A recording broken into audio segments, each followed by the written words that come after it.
આપણે આગળ વાત કરીએ બનાસકાંઠાની તો તાજેતરમાં ગંભીરા પુલ દુર્ઘટનાને ધ્યાને લઈને મુખ્યમંત્રી ભૂપેન્દ્રભાઈ પટેલના દિશા નિર્દેશો હેઠળ બનાસકાંઠા જિલ્લા કલેક્ટર મિહિર પટેલ દ્વારા તાકેદારીના ભાગરૂપે જિલ્લામાં અલગ અલગ ટીમો બનાવી અને વિવિધ પુલોનું નિરીક્ષણ તથા સેફટી ઓડિટ હાથ ધરાયું છે। ત્યારે આગામી 1 મહિનામાં તમામ બ્રિજનું સેફટી ઓડિટ પૂર્ણ કરી અને સરકારને રિપોર્ટ સબમિટ કરાશે। જિલ્લા કલેક્ટર મિહિર પટેલે ટેકનિકલ ટીમ સાથે national highway number 58 Ratanpur Merwada સ્થિત બ્રિજનું સ્થળ નિરીક્ષણ કર્યું હતું અને તેમણે જણાવ્યું છે કે પ્રાથમિક દ્રષ્ટિએ અત્યારે આ બ્રિજ ક્રિટિકલ હાલતમાં નથી અને તેવું જાણવા મળ્યું છે।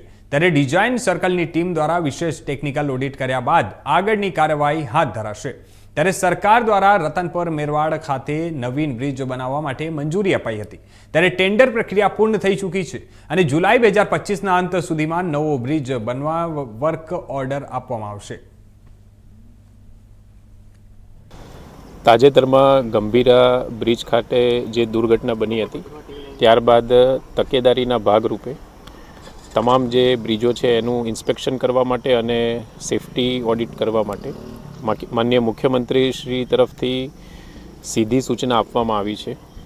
તે અન્વયે બનાસકાંઠા જિલ્લામાં આરએનબી સ્ટેટ વિભાગના અંદાજિત 47, પંચાયત વિભાગના 28, રેલવેના 24 મળી અને સમગ્ર જિલ્લામાં કુલ 149 જેટલા બ્રિજ માઇનોર અને મેજર બ્રિજ આવેલા છે। આ તમામ બ્રિજમાં તાત્કાલિક ધોરણે ટીમની રચના કરી સેફટી ઓડિટ માટેની પ્રક્રિયા ચાલુ કરવામાં આવી છે।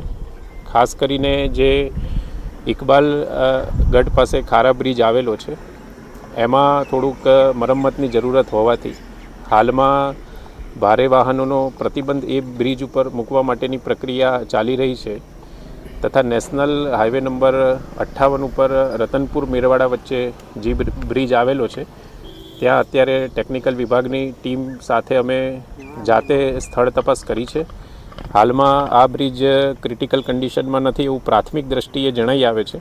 આમ છતાં ડિઝાઇન સર્કલની ટીમ દ્વારા વિશેષ ટેકનિકલ ઓડિટ કર્યા બાદ આ વિશે આગળની કાર્યવાહી કરવામાં આવશે અને તમામ જે 149 બ્રિજ છે તેનો સેફટી ઓડિટનો રિપોર્ટ